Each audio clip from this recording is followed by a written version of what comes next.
Alright guys, as promised, we're going to slowly go through everything as far as the syllabus is concerned, at least in this video. And I'm going to lightly touch on everything, the big stuff, like the projects and the exams we'll cover in a separate video. Just I don't want to overload you with info. So right now, just so you know, it's History 201, which is pre-Columbian America all the way to approximately the end of the Civil War, about 1877. So if that's not what you wanted to study, you're in the wrong class. So just FYI on that one. You can kind of read through the smaller stuff as far as like, the course objectives and all that. But I will start with this, is I have a little disclaimer as far as this class is concerned, and I'll just read it to you directly from the syllabus. But the views expressed in the reading, assignments, and video lectures do not necessarily reflect the views of the instructor or school. History is not monolithic. It is told through countless eyes, through countless opinions. So what that means is essentially we're going to be reading a lot of stuff in this class, and we're going to be reviewing a lot of stuff in this class that you may not necessarily agree with, and it may not fit into your worldview. In fact, that's sort of how I intended to put together this entire curriculum, was I wanted you to read uncomfortable things.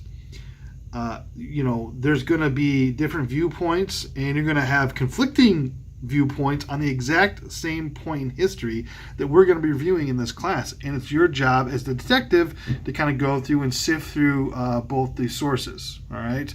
So, or multiple sources in some cases. So, you might read something you don't like. You're just going to have to kind of deal with it. We are adults in the college world, all right? I already talked about the reading a little bit in our initial video. Obviously, you need to have American Destiny, Mark Carnes, and John Garrity. You probably got it from the bookstore already. If you haven't got it already, you can go online. You can probably get an older copy of it as well on the cheap. If you're not doing that already, you probably should be. That's just between us, though. Okay, don't tell the bookstore. I've got a couple other books for you as well. You've got again, the Patriots' History and the People's History of the United States. One, the People's History, written by Howard Zinn, and the Patriots' History, written by Larry Schweikart. You're going to have two people that ideologically do not mash up at all. In fact, Schweikart wrote his book as an antithesis to People's History by Zinn. So you're going to have them looking at the exact same points in history and have diametrically opposed views of everything. So just be aware of that when we go through it. It's very interesting. I have the PDFs on our website, Blackboard. Just go over to the Start Here tab. You'll find them right there. So breaking down the scoring of things, quizzes, which will be assigned once every couple weeks, probably every other week at this point because it's an abbreviated class. It'll be about 20% of these points for the class. Online discussion forums are going to be about 16%, midterm 20%, final paper 24%, and your final is going to be 20%. Excuse me, I said final paper. You have to bear with me here. This is sort of like a catch-all syllabus that I use for all my classes, and so some are brick and mortar, some are not. So you'll see at the top 0% is for attendance and participation. Well, no. Dahoy, I mean, you're not going to get any attendance because this is an online class. So, in my actual brick and mortar classes, the same thing too. You want to skip, that's on you, but you're going to miss out on stuff. So, anyway, you can look at the grades and participation, all that stuff. So, I won't get too much in the quizzes, just know they're going to be short answer. They're going to be every couple weeks. Some will be multiple choice. Pretty standard as far as quizzes go. And it's worth 200 points. For your final grade for all of them. There should be 5 of them. The discussion boards too. It's an online class, which is pretty standard. Pretty much every online class has a discussion board. For this class, all you got to do is take the reading and the assignment, whatever it is I'm having you do, and just have a 1 to 2 paragraph answer. The more you write, the better. And we'd like you to interact with your classmates. This is the first semester.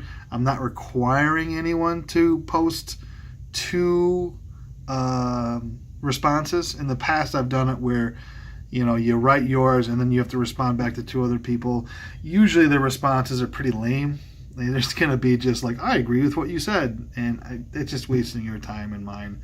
I'd like you to respond and have a little bit of dialogue between each other. That'd be awesome.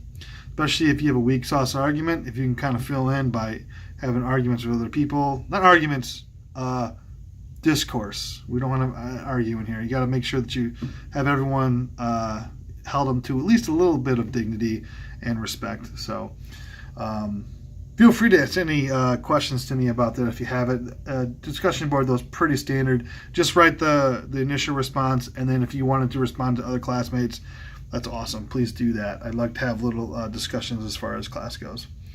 So the midterm and the final exam are going to be longer answers. They're like, depending on what we're taking, like the midterm itself will be essentially paragraph, 2-paragraph answers, and then the final exam will be like 3 to 4 or 5 paragraphs. I'll be filling you in with that as we get probably later this week with a separate video, because I want to give you too much here. Final project again will be a film project, a video project. It's a little different. You're probably tired of writing all the time. This is a little way to be a little creative.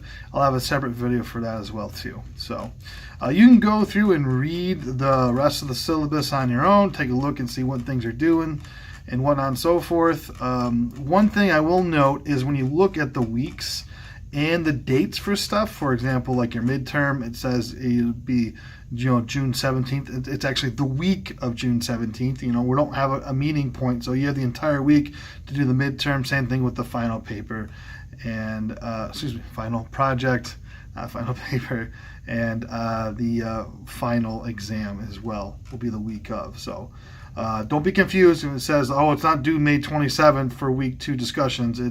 That's the start of the week, so we kind of keep track of where we're at chronologically. So a little long-winded here, but if you have any questions, comments, concerns, ideas, perhaps any riddles, you can email me directly and I'll get back to you as soon as I can. I do have like 40 jobs, so I'll do my best to get back to you as soon as I can. But otherwise, have a great week and we'll see you in the next video.